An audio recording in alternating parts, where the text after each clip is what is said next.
باپ کا دھیان آج کل صرف بچیوں کی پڑھائی پر ہوتا ہے. ان کو اس بات کی پرواہ نہیں ہوتی کہ وہ جوان ہو چکی ہے, شادی کی ضرورت محسوس کرتی ہے, اور اس بات کا علم بھی ہوتا ہے کہ اس بچی کے تعلقات خراب ہو چکے ہیں, پھر بھی نظر انداز کر کے سارا زور پڑھائی پہ لگاتے ہیں. یہ ایک بہت بڑی حقیقت ہے. جس نے بھی یہ سوال پوچھا ہے نا, بالکل صحیح سوال پوچھا ہے. ایک ہمارے سوسائٹی کا ایک المیہ پتہ ہے کیا ہے؟ باپ کو ہمیشہ فکر ہوتی ہے بچی کی شادی کی, کیونکہ اللہ نے نیچرل گارڈین کس کو بنایا ہے؟ گارڈین جو بنایا نا نیچرل, وہ باپ کو بنایا ہے. اس کو بہت فکر ہوتی ہے. وہ سوچتا ہے میرے مرنے کے بعد اس کا ہوگا کیا. وہ عزت کا محافظ ہوتا ہے. وہ پیسوں کو اور ان چیزوں کو دوسرے نمبر, وہ کہتے ہیں اس کو اچھا سسرال مل جائے, اپنے گھر کی ہو جائے, پھر پڑھے بے شک, ابھی بھی پڑھے, بعد میں بھی پڑھے, پڑھائی سے اس کو نفرت نہیں ہوتی, لیکن وہ ترجیح دیتا اس کے فیوچر. وہ دیکھ رہا ہوتا ہے نا سوسائٹی میں, دفتروں میں, کس طرح لڑکیاں جو جاب کر رہی ہیں دھکے کھا رہی ہیں, بوائے فرینڈ ہیں ان کی عزتوں سے کھیل رہے ہیں, ویڈیو کالنگ کر کے ان کے کپڑے اتروا کے وائرل کر رہے ہیں ویڈیوز. وہ یہ ساری منظر دیکھ چکا ہوتا ہے باپ. مائیں کیا کر رہی ہوتی ہیں؟ وہ بچیوں کو باپ کے خلاف ورغلا رہی ہوتی ہیں کہ تمہارا بیٹا نا, تمہارا باپ جو ہے نا, جو تمہاری شادی کرنا چاہتا ہے, اصل میں یہ ذمہ داری اپنے سر سے اتارنا چاہتا ہے. سب مائیں ایسی نہیں ہوتی, لیکن بعض مائیں ایسا کر رہی ہوتی ہیں. اصل میں اس کو تو فکر ہے جلدی سے کھلانا مشکل ہے نا, بچے پیدا تو کر لی, اب یہ چاہ رہا ہے جلدی سے نکلو. تو باپ کی باتوں میں نہیں آنا, بیٹا ایجوکیشن کو فوکس کرو. کل سسرال میں حالات خراب ہو گئے, تعلیم ہوگی تو وہ تعلیم تمہارے کام آئے گی. سسرال میں حالات خراب جب ہوں گے, جب سسرال فیوچر میں ملے گا اس کو. جو آپ کا اسٹائل ہے, اس کو فیوچر میں سسرال ملنے کا آپشن بہت کم رہ گیا اس کے پاس. سسرال لالچی ملے گا جو اس کی ایجوکیشن اور اس کی ارننگ کو دیکھ کے شادی کر رہا ہوگا. اس کے تو حالات خراب ہونے ہی ہونے ہیں. سمجھ رہے ہیں کہ نہیں سمجھ رہے؟ تو مائیں بچوں کو, خدا کا واسطہ, بچیوں کو باپ کے خلاف نہ لے کے جائیں. باپ بیٹی کو سمجھا رہا ہوتا ہے, بیٹی تمہارا شادی کرنا چاہتا ہوں, اچھا رشتہ ہے, ڈاکٹر ہے, انجینئر ہے, پروفیسر ہے, بہت اچھے لوگ ہیں, عیش کرو گی سسرال میں. بیٹیوں کو مائیں کان بھر رہی ہوتی ہیں, باپ کی باتوں میں مت آنا. یہ تمہیں سائنسدان بننے سے روک رہا ہے, یہ تمہیں کمپیوٹر سائنس سے روک رہا ہے, یہ تمہیں میڈیکل سائنس سے روک رہا ہے. اس سے بچی ماں کی بات سنتی ہے, وہ باپ کو بے وقوف سمجھنا شروع کر دیتی ہے, اور پھر ایسی بچیوں کی مائیں خون کے آنسو روتی ہیں. بعد میں مائیں خود رو رہی ہوتی ہیں. میرے پاس روتی بھی آئی ہیں مائیں, یہ میں ہوائی باتیں نہیں کر رہا, کہ جب رشتے تھے ہم نے انکار کر دیا تھا, اور باپ تو چاہتا تھا شادی ہو, لیکن ہم نے انکار کر دیا. اب یہ موٹی اتنی ہو گئی ہے, کوئی رشتہ نہیں دیتا. کیونکہ تعلیم میں دماغ لگتا ہے, اسٹریس ہوتی ہے, اور اسٹریس سے آپ کی صحت کیا ہوتی ہے؟ خراب ہوتی ہے. میڈیکل سائنس کی تعلیم کو بچوں کا کھیل نہیں ہے. ٹھیک ٹھاک اسٹریس اور ٹینشن ہوتی ہے اس سے. تو اب وہ اس میں وہ رشتے ہی نہیں آ رہے ہیں تو ڈاکٹر بنا دیا لڑکی کو, رشتے 8ویں پاس آ رہے ہیں. تو ہر چیز کی ایک ایج ہوتی ہے. مرد کے لیے لڑکی میں سب سے زیادہ اٹریکشن ہوتی ہے اس کی عمر کتنی ہے. سمجھ رہے ہو کہ نہیں سمجھ رہے؟ وہ ڈاکٹر انجینئر بعد میں دیکھتا ہے, وہ سب سے پہلے کیا دیکھتا ہے؟ اٹریکٹیو ہے یا نہیں ہے یہ. تو میں نہیں کہتا ساری لڑکیوں کا مستقبل خراب ہو جاتا ہے ڈاکٹر بن کے, بہت سی ڈاکٹروں کی اچھی جگہ شادیاں ہوئی ہیں. سب سے پہلے اسلام بھی یہ کہتا ہے, عقل بھی یہ کہتا ہے کہ لڑکی کے نکاح کو آپ ترجیح دیں. آپ اور ایسے خاندان بھی الحمدللہ ہیں جو کہتے ہیں بھائی آپ شادی کر دو, ہم خود پڑھا دیں گے اس کو, ہم پڑھائی کے خلاف تھوڑی ہیں. اپنی گھر کی باتیں شیئر نہیں کرنی چاہیے, لیکن میں یہ کہہ کے پھر بھی کرتا ہوں تاکہ میں مثال تو ہوں نا. میری بچی کی شادی ہوئی ہے, عالمہ شادی کے بعد بننا شروع ہوئی ہے. وہ ہم نے کہہ دیا تھا بھائی اب آپ کی امانت ہے, آپ نے پڑھانا ہے. تو انہوں نے خود پوچھا, اس نے کہا عالمہ بننا ہے. وہ پڑھ رہی ہے مدرسے میں, عالمہ بن رہی ہے. تو یہ جو سارے کام ہیں یہ بعد میں بھی ہو سکتے ہیں, لیکن سسرال بعد میں نہیں مل سکتا. اور لڑکی میں بھی تو ڈیزائرز ہیں نا. جب وہ یونیورسٹی میں پڑھے گی, دیکھو میرے پاس ایک خاتون آئی, مجھے کہنے لگی میں نے اپنی بچی کی تعلیم پہ لاکھوں روپے لگائے, شادی نہیں کرائی اس کی, کہ پہلے ایجوکیشن حاصل کرے. پتہ نہیں کتنے 1-1.5 لاکھ روپے تو منتھلی فیس تھی اسکول کی. کہہ رہی بچی چرس پی رہی ہے. کیا کر رہی ہے؟ اور بوائے فرینڈ ہے اس کے, زنا بھی کر رہی ہے, بدکاریاں بھی کر رہی ہے, ویڈیو کال پہ باتیں بھی کر رہی ہے.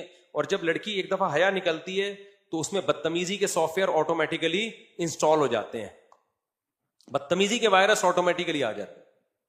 جس کے بوائے فرینڈ ہو گئے نا, دوستی ہیلو تو پھر اما نہیں ہوتا اس کے, وہ زبان چلاتی ہے. کہہ رہی ہے وہ خاتون کا رونا یہ تھا کہ میں نے لاکھوں روپے خرچ کر کے اس کو بگاڑا ہے, اور میں اب اللہ سے توبہ کر رہی ہوں, اللہ میری غلطی مجھے معاف کر دے. تو اللہ معاف کیوں نہیں کر رہا, یہ بچی ٹھیک کیوں نہیں ہو رہی ہے؟ اس خاتون کو جو میں نے جواب دیا وہ جواب میں آپ کو نہیں دوں گا. اس خاتون کو میں نے الگ جواب دیا, کیونکہ میں اگر وہ جواب دیتا تو صحیح ہوتا تو اس بیچاری کی ڈپریشن بڑھتی. اس کو تو میں نے یہ کہا کہ اللہ انشاءاللہ بہتر کرے گا, آپ دعا کریں, ہم بھی دعا کرتے ہیں. اب یہ حالت ہے, کوئی لڑکا شادی بھی نہیں کر رہا, کیونکہ لڑکے کو پتا ہے کہ یار اس کے اتنے بوائے فرینڈ ہیں, اتنا. لڑکا چاہے ایک نمبر کا ٹھرکی ہو, بیوی وہ یہی چاہتا ہے کہ کس کی ہو, صرف میری ہو. اب لڑکے بھی لفٹ نہیں کرا رہے اس کو, اور ایسی لڑکیوں کی شادی ہوتی کے 1 مہینے بعد طلاق ہی ہونی ہے نا اس کی, کیونکہ جس بدتمیزی سے وہ ماں سے بات کر رہی ہے, وہ تو شوہر تو 2 ٹکے کا آدمی نہیں ہوتا, اس کو کیا لفٹ کرائے گی وہ بھائی. اس کو یونیورسٹی نے اتنا بولڈ بنا دیا ہے, اتنا میچور کر دیا ہے, اتنا کانفیڈنس پیدا کر دیا ہے کہ وہ شوہر کی آنکھوں میں آنکھیں ڈال کے بات کرنے پہ فخر محسوس کرتی ہے. شوہر کہتا ہے بھائی میں نے تجھے باپ بنا کے لایا ہوں, یہ بیوی بن کے آئی ہے تو وہ نہیں چل سکتی, ایڈجسٹ نہیں ہو سکتی, طلاقیں ہوتی ہیں. ہمارے ایک دوست کا واقعہ ہوا, وہ بیگم اتنی بولڈ تھی نا, وہ شادی ہوئی ہے تو وائف نے پہلے کہہ دیا ایکچولی میں دل میں کوئی بات نہیں رکھتی, آپ میری پسند نہیں ہو, یہی الفاظ تھے اس کو. مجھے بتا رہا تھا, وائف نے کہا کہ میں آپ کو بالکل بھی لائک نہیں کرتی, میرے پیرنٹس کا فیصلہ ہے اور مجھے بالکل بھی آپ, آئی ڈونٹ لو یو. اس نے کھینچ کے دلہن کو لگایا تھپڑ. غلط کیا, اور کہا کہ جب تو پسند نہیں کرتی تھی تو شادی سے پہلے بتاتی نا, میرا ٹائم برباد کیا, دے دنادن, پتہ نہیں پولیس آئی ہوگی نہیں آئی ہوگی, بہرحال طبیعت سے اس کو مارا. تو بعد میں پھر ان میں طلاق ہوئی ہے. تو بہت زیادہ جو بولڈ بنا رہے ہیں نا, کانفیڈنس پیدا کر رہے ہیں بچیوں کے اندر, جو جیسا ہے, جس کو اللہ نے جس کام کے لیے پیدا کیا نا, اس کو اسی کام کا, عورت گھر بسانے کے لیے میرے بھائی, اس کی نیچر بھی اسی خوش ہے اس میں, وہ اچھی لائف گزارے گی. آپ نے اس کو مردوں والی زندگی دو گے تو نہ مرد بنے گی نہ وہ عورت بنے گی. جو مردوں کے کام ہے وہ عورت کر رہی ہے, عورت کے کام, مرد بیوٹی پارلر چلا رہے ہیں تو وہ مرد ہائی اللہ ہوئی اللہ بن جاتا ہے کہ نہیں بن جاتا؟ جو مرد دلہنیں تیار کر رہے ہیں وہ آدمی رہتا ہے؟ مجھے یہ بتاؤ. میں نے اپنے گھر والوں سے پوچھا کہ یہ بیوٹی پارلر جو مرد چلا رہے ہیں تو خواتین کیسے اتنی آرام سے وہاں جا کے بیٹھ جاتی ہیں؟ عورتوں کو تو عورتوں کا پتا ہوتا ہے, کہتی ہیں. تو اس نے کہا کہ میرے گھر والوں نے بتایا کہ خواتین کہتی ہیں کہ ہمیں ان مردوں سے بالکل بھی خطرہ نہیں ہے, کیونکہ ہمیں پتا ہے یہ ان میں اور ہم میں کوئی فرق نہیں ہے. تو جو مرد عورتوں والے کام کرے گا وہ عورت جیسا بن جائے گا, اور جو عورت مردوں والے کام کرے گی نا تو اس میں بھی عورت پنا نہیں رہے گا. تو آدمی کہے گا کہ میں نے شادی عورت سے کی تھی, یہ نکلی کیا؟ یہ تو آدمی نکلی ہے. کیا خیال ہے بھائی؟ کسی عورت کی شادی کسی آدمی سے ہوئی, بعد میں وہ ہائی اللہ ہوئی اللہ نکلا. بات بات پہ کہتے ہیں ہائی اللہ بیگم چائے تو بنا دو, ہائی اللہ تم یہ کیا کر رہی ہو. عورت کہے گی تو آدمی پہ آ گیا, آدمیوں کی طرح بات کر. پھر وہ میک اپ کے اس پہ بیٹھا ہوا ہے, گھنٹوں گھنٹوں بال بنا رہا ہے, پاؤڈر لگا رہا ہے, تو عورت کو اچھا لگے گا وہ آدمی؟ ایک میں بار بار واقعہ بتا چکا ہوں کئی دفعہ, ایک امریکہ میں ایک بڑا گلوکار تھا, بہت پرانا واقعہ ہے. لوگ کہتے ہیں اگر یہ اتنا مشہور تھا تو ہمیں کیوں نہیں پتا. بھائی مجھے کیا پتا, 20-25 سال پہلے مجھے کسی نے بتایا تھا واقعہ. گلوکار کا نام تھوڑی مجھے پتا ہے, سنگر کا آپ سرچ کریں ہو سکتا ہے نکل آئے. لڑکیاں بڑی مرتی تھیں اس کے اوپر نا, کون خوش قسمت اس سے شادی کرے گی. اس نے کسی سے شادی کر لی, لڑکی نے, اس کی بیوی نے 6 مہینے بعد اس سے ڈیورس لے لی. کیوں لی؟ امریکہ کا وہ سنگر تھا, اس کی لڑکی نے دعویٰ کیا کہ جتنی دیر مجھے تیاری میں لگتی ہے نا, میک اپ ڈریسنگ ٹیبل پہ بیٹھتی ہوں, کم بخت اتنی ہی دیر یہ بھی بیٹھتا ہے. لڑکیاں تیار ہوتی ہیں نا, وہ تو چلو عورت ہے بھائی, اس کا تو زینت ہی حق ہے اس کا, یعنی یہ بھی شیشے کے سامنے ہی بیٹھا رہتا ہے ہر وقت. کبھی اپنی نوک پلک, داڑیاں واڑیاں تو ہوتی نہیں, کلین شیو ہوتے ہیں, ہر وقت یوں لپسٹک لگا رہے کر رہے. تو مجھے اس میں زنانے پن کی بو آ رہی ہے, لیڈیز پن. تو میں نے شادی آدمی سے کی تھی, یہ نکلا کیا ہے؟ تو حرکتوں سے تو یہ آدمی تھوڑی ہے. تو جتنی دیر میک اپ میں مجھے لگ رہی ہے اتنی دیر. دیکھو یہ خواتین میں مشہور ہے نا, شادی میں جا رہی ہیں تو تیار ہی نہیں ہو رہی, 1-1 گھنٹہ لیٹ پہنچ رہی ہیں. آدمی تھوڑی, آدمی تو گیا دھڑا دھڑ نہایا, بال بنائے, اور بس گٹکا جو کھایا ہوا تھا تیزاب سے کلی کی اور نکل آیا. تو یہ خوب سمجھ لو, جب آپ لڑکیوں کو اتنا کانفیڈنس سکھا رہے ہو نا, لڑکوں کے ساتھ کو ایجوکیشن میں پڑھ رہی ہیں, لڑکوں کے سامنے تقریریں کر رہی ہیں, اور اس کو کہا تھا ماشاء اللہ اٹ از کالڈ کانفیڈنس. یہ کانفیڈنس گھر بسانے میں کیا بنے گا میرے بھائی؟ رکاوٹ بنے گا, اور طلاق کا ریشو اس سے بڑھے گا. لڑکیوں کو لڑکیوں کے سامنے کانفیڈنٹ ہونے دو, مردوں کے سامنے حیا اچھی ہے. اللہ نے موسیٰ علیہ السلام کا واقعہ بتایا نا, وجاءت احداہما تمشی علی استحیاء. موسیٰ علیہ السلام کے جو سسر تھے, جب شادی نہیں ہوئی تھی تو بعد میں سسر بنے نا، تو ان کی بیٹی موسیٰ علیہ السلام کو بلانے کے لیے یہ حیا کے ساتھ، کیوں؟ اس کو پتا ہے غیر محرم مرد سے بات کرنی پڑی ہے، ان کو بلانا پڑ رہا ہے، تو اللہ نے اس کی حیا کو قرآن میں ہائی لائٹ کیا. تو بچیاں گھر کی چار دیواری، اور گھر کی چار دیواری سے شوہر کے گھر میں اچھی لگتی ہیں. پڑھائی کے ہم خلاف نہیں ہیں، کو ایجوکیشن سے بچاؤ اپنی بچیوں کو، اور اگر مجبوراً پڑھانا پڑ رہا ہے، کوئی لینے کے لیے جائے، کوئی لینے کے لیے آئے، اور وہ دوستیاں نہ لگائیں، دائیں بائیں نہ نظر بازیاں کریں، ان کے موبائل چیک کرو. موبائل دو ہی نہیں، ان کو دیا ہے تو موبائل چیک کرتے رہو. اور جیسے ہی اچھا رشتہ آئے، رشتے کو پڑھائی پہ ترجیح دو، اس کا فیوچر اچھے سسرال میں محفوظ ہے. ہاں اچھا ہونا چاہیے، اچھا سسرال نہیں ہے تو ایسا ہی نہیں ذمہ داری اٹھا کے پکڑا دیا کسی کو بھی، وہ تو پھر زندگی برباد ہو جائے گی اس کی. اچھا سسرال مل گیا، اچھا رشتہ مل گیا، تو ترجیح کس کو دینی ہے؟ اس کا فیوچر اس میں محفوظ ہے. اپنی ماؤں دادیوں کو دیکھو نا کیسے زندگی گزاری انہوں نے. باقی جو یہ لوگ کہتے ہیں بھائی نہیں ہم پہلے پڑھائیں گے لکھائیں گے تاکہ سسرال کی محتاج نہ رہے، تو سسرال کی محتاج رہے نہ رہے، سسرال غلط نکلے، یہ بھی خطرہ ہے. لیکن جو دیر سے شادی ہے نا، اس کے خطرات زیادہ ہے، اس میں مستقبل تباہ ہونے کا خطرہ زیادہ ہے. اور میں ماؤں سے کہتا ہوں خدا کے لیے اپنی بیٹیوں اپنے بیٹوں کو باپ کے خلاف نہ ورغلایا کرو، اس سے نہ وہ باپ کا رہے گا نہ ماں کا رہے گا. یہ جو مائیں کہہ دیتی ہے نا کہ بیٹا تمہارے باپ کو کیا پتا، تمہارا باپ تو بس تم چاہتا ہے جلدی جلدی شادیاں کرے تاکہ اس کی ذمہ داری ختم ہو، حالانکہ باپ یہ نہیں چاہتا.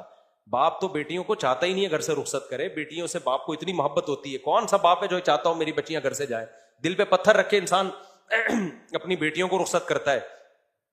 لیکن باپ یہ قربانی دیتا ہے بچی کے مستقبل کے لیے. اس کو پتا ہے کل میں مر گیا تو یتیم ہو جائے گی. یتیموں کو کوئی نہیں پوچھتا بھائی. ماؤں کو لوگ بیوقوف بناتے ہیں، رشتے بھی آئیں گے آڑے ترشے، لڑکی کی ماں کو بیوقوف بنا کے لے جائیں گے. عورت کو بیوقوف بنانا رشتوں کے معاملے میں خدا کی قسم آسان ہے، مرد کو بیوقوف بنانا آسان نہیں ہے. عورتیں میری ان باتوں پہ غصہ کرتی ہیں لیکن میں ریئلٹی بیان کر رہا ہوں. ہم نے بہت سے رشتے دیکھے ہیں، لڑکا جب جاتا ہے نا لڑکی کا رشتہ لینے، ماں کو بیوقوف بنا دیتا ہے چکنی چپڑی باتوں سے. باپ کو تھوڑی بنانا آسان ہے، باپ تو خود بیوقوف بنا کے کسی کو لے کر آیا تھا. اس کو پتا ہے کہ میں بھی بیوقوف بنا کے لایا تھا تو اب یہ میری بیٹی کو بیوقوف بنا رہا ہے. وہ سب سوسائٹی کو سمجھا ہوا ہے. وہ لِأَنَّ بِالرِّجَالِ مِنَ الْغَيْرَةِ مَا لَيْسَ بِالنِّسَاءِ، علماء کہتے ہیں مرد میں اللہ نے جو بیٹیوں کے معاملے میں غیرت رکھی ہے، ماں میں محبت رکھی ہے، لیکن اس درجے کی غیرت اللہ نے ماں میں نہیں رکھی. تبھی تو ماں دیکھتی ہے بیٹیوں لڑکیوں کے تعلقات ادھر ادھر ہو رہے، مائیں چھپاتی ہیں، باپ سے چھپاتی ہیں. ان کو پتا ہے باپ کا جو میٹر گھومے گا نا اس پہ، وہ ماں کا میٹر نہیں گھومتا. باپ کا میٹر بہت گھومتا ہے ان چیزوں پہ. تو اس لیے اللہ نے جو ولی بنایا ہے باپ کو بنایا. تو عزت دار عورت کیا کرتی ہے؟ بچیوں کو کہتی ہے بیٹا تمہاری پڑھائی اپنی جگہ، لیکن باپ جب کوئی اچھا رشتہ بتا رہا ہے تو بیٹا باپ جو ہے وہ بچیوں کے خلاف کبھی بھی غلط نہیں سوچتا، بچیوں کے حق میں ہی سوچتا ہے. تو جو تمہارے فادر کہہ رہے ہیں، جو تمہارے ڈیڈی کہیں گے، جو تمہارے پاپا کہیں گے، جو تمہارے ابو کہیں گے، جو تمہارے بابا کہیں گے، اور پتہ نہیں کون کون سے ورڈ ہیں آنے والے ہیں ابھی مزید، تو جو یہ کہیں گے بیٹا یہ تمہارے لیے بہتر سوچتے. بچیاں تو ناسمجھ ہوتی ہیں، وہ اپنی زندگیاں تباہ کر دیتی ہیں. ایک خاتون نے مجھے بتایا کہ میری جب میں پڑھائی میں مشغول تھی بہت رشتے آتے تھے، اور اب جب پڑھائی مکمل ہوئی ہے تو رشتے آنا بند ہو گئے. اب وہ بیچاری اس کے لیے بھی ایگری کوئی دوسری شادی کر لے، کوئی تیسری شادی کر لے. اتنی پریشان تھی، کہہ رہی مجھے رشتے کیوں نہیں آتے. تو میں نے کہا دیکھیں آپ نے ایک فطرت سے لڑائی کی ہے، فطرت سے جنگ لڑی ہے، کیونکہ ایج زیادہ ہو گئی، اٹریکشن ختم ہو گئی نا، اب رشتے ہی نہیں آ رہے. کم عمری میں شادی ہونا، اگر طلاق ہو بھی جائے دوبارہ شادی کا آپشن ہوتا ہے، آپ کے پاس ٹائم بہت ہوتا ہے کہ پچھلی دفعہ میں یہ غلطی ہوئی تھی اب ہم نے یہ غلطی نہیں کرنی. بڑی عمر میں طلاق ہو گئی تو وہ تو ایک طلاق کا دھبا بھی لگ گیا اور ایج بھی زیادہ ہے. سمجھتے ہو کہ نہیں سمجھتے ہو؟ تو یہ سارے اٹھا کر پھینک دو باہر گلی میں، نئی تہذیب کے انڈے ہیں گندے. وہ جو اس خاتون کو میں نے مشورہ دیا نا، خاتون کو میں نے مشورہ دیا کہ آپ نے بچی کو اسکول میں پڑھایا بگڑ گئی، اب آپ کہہ رہی ہیں میں توبہ کر رہی ہوں تو سیدھی کیوں نہیں ہو رہی ہے. اس کا اصل جواب یہ ہے کہ آپ اللہ کے حکم کو توڑتے ہو، اس کی تلافی ہو سکتی ہے توبہ کے ذریعے. فطرت کے اصولوں کو توڑتے ہو، توبہ کے ذریعے اس کی تلافی نہیں ہوتی. میں اس کی ایک مثال دیتا ہوں. کہیں کھڈے میں آگ جل رہی ہے، قریب میں ایک دیوار ہے، لوگ کہہ رہے اس دیوار پہ چل کے مت چلو، سلپ ہو گئے تو سیدھا آگ میں گرو گے. آپ کہہ رہے ہو کوئی سلپ نہیں ہوتا، میں بیلنس قائم رکھوں گا، لیکن سلپ ہوئے آگ میں گر گئے. گرتے ہی آپ کو خیال آیا مجھ سے گناہ ملے گا نا آپ کو، اس پہ کیا خیال ہے بھائی؟ آپ نے کیوں رسک لیا؟ گناہ ملے گا نا. آپ کو خیال ہے اے اللہ میں نے بہت بڑا جرم کیا, آئندہ میں ایسے بے احتیاطی نہیں کروں گا, مجھے معاف کر دے, اللہ کیا کرے گا آپ کو؟ معاف. پھر آپ کہو اے اللہ مجھے اس آگ سے بھی نکال دے, اللہ کہے گا نہیں, گناہ معاف کر دیا, آگ میں جو گرتا ہے نکلتا نہیں ہے. تو کہ ابراہیم علیہ السلام تھوڑی تو آگ سے نکال دوں. کیوں؟ آگ میں گرنا یہ آپ کی فطرت سے لڑے ہو, آپ فطرت سے لڑ لیے نا. تو دنیا کا جو نقصان ہونا ہے, جو نیچر سے لڑ کے آپ نے نقصان کیا ہے, نیچر آپ کو معاف نہیں کرے گی, جلو گے آگ میں. توبہ ہاں یہ ہے کہ آخرت میں سزا نہیں ملے گی, آپ دنیا کا جو نقصان ہونا تھا وہ ہوگا. آپ نے اپنے بچوں کو بورڈ اسکولوں میں ڈال دیا نا بگاڑنے کے لیے, کو ایجوکیشن میں, پھر لڑکیوں کے نام موبائل چیک کر رہے ہیں اور وہ کانفیڈنس سیکھ رہی ہیں, تو پھر وہ چرس پینا وہ شروع کریں گی. وہ ان کے پروفیسروں سے تعلقات اگر نگرانی نہیں ہو رہی, اس کا ساری ایسی نہیں ہوتی لیکن امکان ہے. لیکن جب بگڑ گئی تو آپ توبہ کرو گے, جو آپ نے بگاڑا ہے نا اس بگاڑنے کا گناہ معاف ہوگا, لیکن نیچر سے جو بغاوت کی ہے اس کی جو دنیا میں سزا ملنی تھی وہ سزا مل کے رہے گی. سمجھتے ہو کہ نہیں سمجھتے؟ جیسے آپ کی بندوق میں گولی تھی, آپ کو پتہ نہیں تھا, چلا دی اور چل کے آپ مرنے لگے, تو آپ کو احساس ہو رہا ہے اللہ میں نے جرم کیا, بے احتیاطی کی, معاف کر دے. معاف کر دے گا اللہ, معاف کر دے گا, سزا نہیں ملے گی آخرت میں. لیکن گولی معاف, گولی یہ نہیں کہے گی کہ چلو میں ریورس ہو جاتی ہوں چونکہ غلطی سے چلا ہے تم. تو جب آپ اپنے بچوں کو ایسا باپ کے خلاف ورغلاتی ہیں مائیں کہ تمہارا باپ ایسا, تمہارا باپ ویسا, یہ نیچر سے لڑ, جو اصل اس کا سرپرست تھا آپ نے اسی کی عظمت دل سے نکال دی. اب اس کا رزلٹ یہ نکلے گا کہ بچی بگڑے گی, اب وہ بدتمیز بنے گی, اب وہ نہ باپ کی مانے گی نہ وہ ماں کی مانے گی, اور شادی ہو گئی تو شوہر کی بھی نہیں مانے گی, نہ سسرال کی مانے گی. اب وہ باغی بن چکی ہے. سب سے بڑا رشتہ تو باپ کا ہوتا ہے, اسی کو نہیں مانا تو اب آگے کس کو ماننا ہے اس نے؟ اب وہ ساری زندگی بغاوت, بدتمیزی. تو اس لیے بھائی یہ نیچر سے مت لڑو. ہاں کوئی باپ ہی چرسی ہو, خدا نہ خواستہ شرابی ہے, 2 نمبر باپ ہے, وہ ایک الگ چیز ہے. بعض باپ برے ہوتے ہیں, برا باپ ہے تو ایک الگ بات ہے. نارمل باپ, آپ جیسے شریف شرفا جو بیٹھے ہوئے ہیں, نارمل باپوں کی بات کر رہا ہوں, تو ماں کو ان کے خلاف, باپ کے خلاف کبھی بھی نہیں لے جانا چاہیے بچے کو, اور باپ کو بھی نہیں لے جانا چاہیے ماں کے خلاف لے کے جائیں. لیکن آرڈر کس کا چلے گا؟ آرڈر گھر میں باپ کا چلے